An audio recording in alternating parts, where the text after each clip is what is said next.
The headlines flashed cargo ships sinking in the West Philippine Sea. The Oceanic Voyager, a Singapore-flagged Titan, was built for storms, but this was a super typhoon, a monster. Winds screamed, waves towered, and the ship groaned under the onslaught. Captain Reyes gripped the controls, alarms blaring, rain and spray blinding his view. Below deck, water poured in from a gash in the hull, pumps losing the battle. The ship listed, containers crashed overboard, and the crew moved with grim urgency. They knew the ship was lost. Captain Reyes gave the dreaded order: abandon ship. The fight to save the vessel was over. Now it was about survival. On land, a distress signal was picked up from the contested West Philippine Sea, a place known for disputes, not rescues. Newsrooms in Manila and Beijing buzzed as the story shifted from a sinking ship to an international dilemma.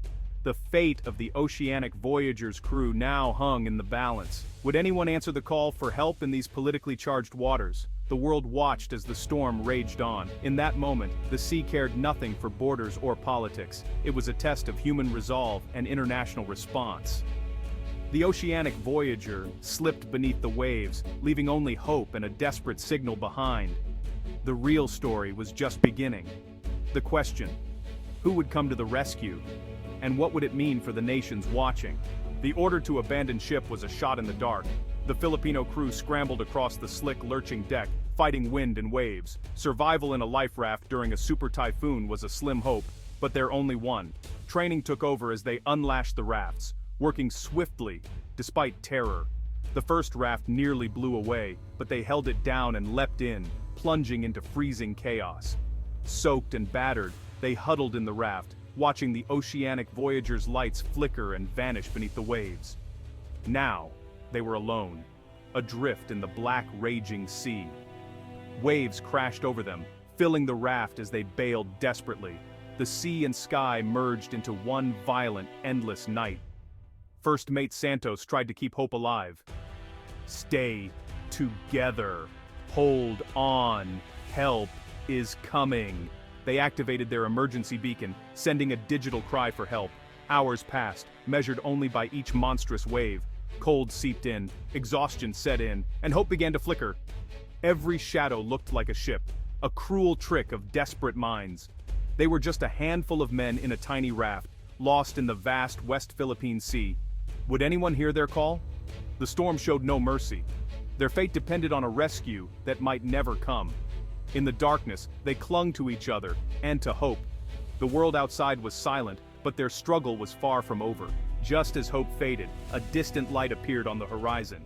Was it real, or a mirage born of exhaustion? The light grew stronger, a searchlight, sweeping the stormy sea. It belonged to the CCG-5901, a massive Chinese Coast Guard cutter. The crew had picked up the distress signal and braved the typhoon to reach them. The unwritten law of the sea: a call for help must be answered. The cutter's size shielded the raft from the worst waves, a lifeline in the chaos. Filipino sailors watched in awe as the ship maneuvered close, a feat of seamanship.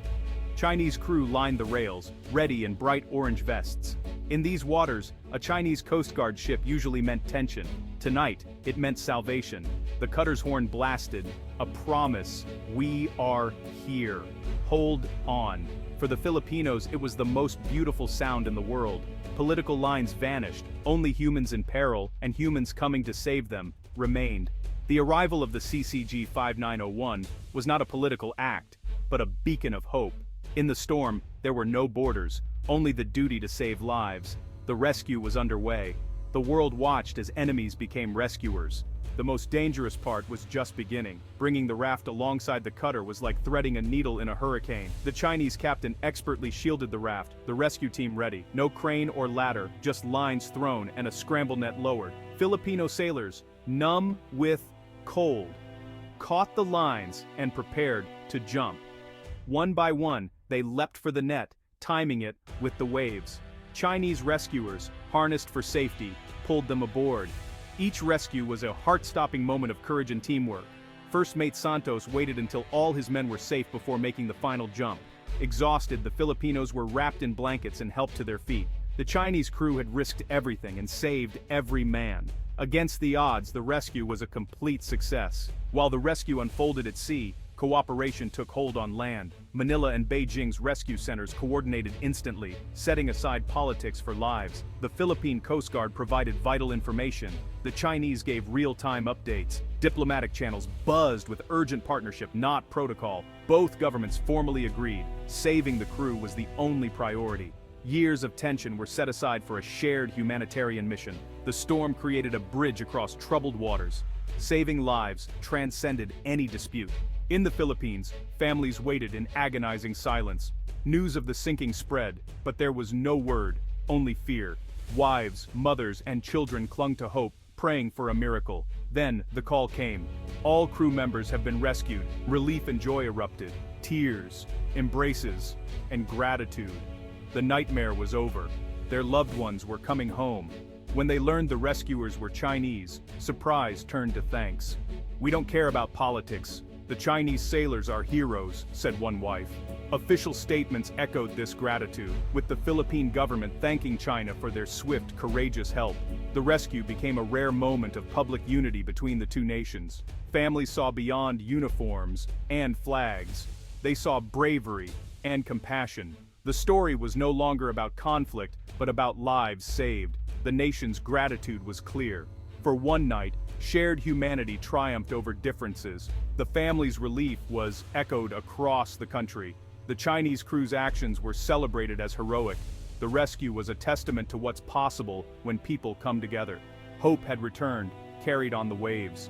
The rescue happened in one of the world's most contested seas. The West Philippine Sea is a flashpoint for territorial claims and maritime standoffs. China's sweeping claims overlap with those of the Philippines and others, fueling years of tension. Coast Guard vessels from both nations have often faced off, sometimes aggressively. The sea, rich in resources, has become a stage for conflict. Yet, on this night, the same Chinese Coast Guard ship often seen as an adversary became a savior.